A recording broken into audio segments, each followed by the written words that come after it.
Hey, what's going on? Today I'm going to show you how you can make a small cutting board using only a table saw and a random orbital sander.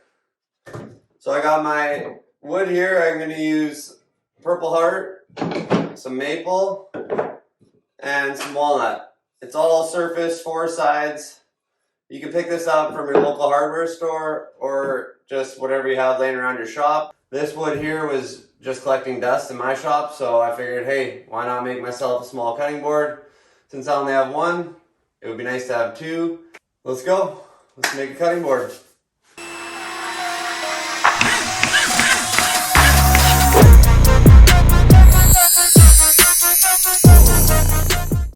Alright, to start things off, I'm going to set my fence to 1 inch because that's the thickness I want my cutting board to be.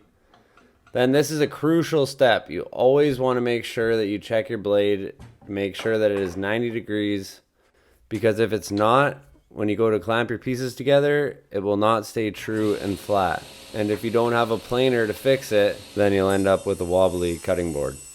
And nobody wants that. Okay, to start things off, I'm going to rip all my stock to 1 inch. Then, once everything is cut to my desired thickness, I can start ripping the desired widths of each species. I used 1/2 inch strips of purple heart, 3/4 inch strips of walnut, and 3/4 inch strips of maple. Once they were all cut, I then started to lay out my pattern and realized I cut a bit extra, so I decided to make another one.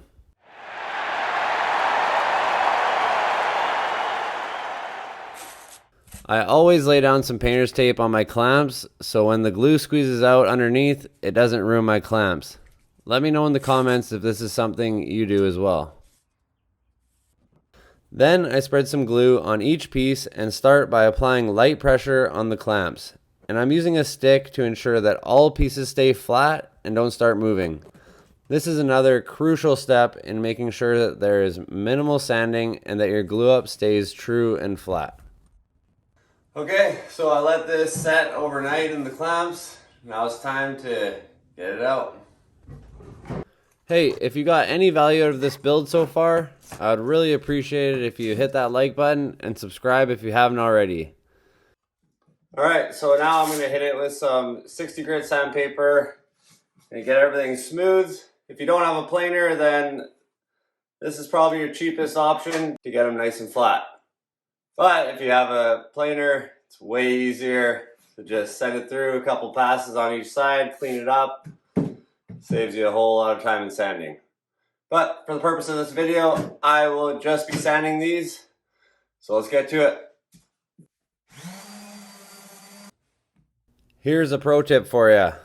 When sanding any flat surface, I like to use a pencil and mark the piece from side to side all the way through the workpiece.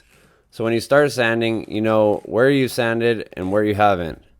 This will especially help for this build, as I don't want to sand too much in one spot, creating a dip or an uneven spot, which will in turn make a wobbly cutting board. Now after lots and lots of sanding, it's finally flat. Check that out. Beautiful, isn't it? And I like to use the cast iron plate on my table saw to check for flatness, because I know this is a guaranteed flat surface. And as you can see here, it's flat as a pancake, thanks to my tip of the day. Okay, so now I got them both sanded up to 120 grit. Nice and smooth, both sides, nice and flat, no wobbles. Now it's time to square up the ends, clean up the sides, and then I'm going to put a small chamfer on the bottom, just so that it's easy to pick up off the countertop. Then it's ready to get some oil on it, so let's go. I haven't made myself a crosscut sled yet, so I'm just using my miter gauge to clean up the ends. And make sure you check that your miter gauge is square to your blade, because nobody wants an out of square cutting board. Now that my cutting board is cut to final size, I'm going to add the chamfer detail. So I set the blade to 45 degrees and make the cut around all 4 sides. To make this easy on yourself, If your board is 8.5 wide, I'll set the fence to 8 inches. And if you're 12.5 long, I'll set the fence to 12 inches. If you pick the same offset on each side, you're guaranteed to line up the corners. Once that is finished, it's time to finish up sanding. Normally at this point, I would use my router to put an 1/8 inch roundover around the edge, but since I said I would only use my table saw and Orbital sander, I'm going to round the edges with my sander. I just roll the sander over the edge as you see me doing here, and to be honest, it actually produces a pretty clean looking profile, and if you never watched this video, you would probably have no idea I did this with my sander. So it's safe to say it works pretty damn well.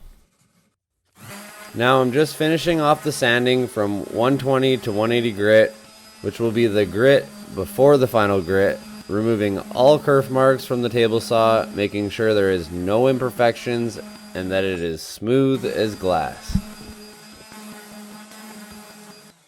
Okay, so I got everything all sanded up to 180 grit. Now I just hit it with a little bit of water. This is what we call water popping. Just spray a little bit of water on it, let it soak and dry. Then once it's dry, I'm going to quickly get my George Carpenter brand, stamp it. Then once I finish that, I will hit it with the final grit of sandpaper. I'm going to go with 220 today. Normally I go to 320, but apparently I'm out of 320 grit sandpaper, so I'm going to go to 220, quickly sand it, then I'm going to hit it with walrus oil. It's all natural cutting board oil. It's a bunch of beeswax, coconut oil, mineral oil, vitamin E. It's a mixture of natural oils. It's great for the boards, food safe, so you don't need to worry about that. All right? So I'll catch you in a bit. All right, another tip for you guys. If you're going to brand your work, it's best to use a little bit of water where you're going to burn the wood. This creates a much cleaner burn, especially if your logo has a lot of detail like mine. Then once you've stamped your piece, let the water dry, then give it a light sand to remove any burns left behind. Then once you're done that, give it the final sand at 220 grit, or whatever you choose to be your final, and then it's ready for the walrus oil, or whatever finish you decide to go with. But this walrus oil is pretty awesome though. I highly recommend it.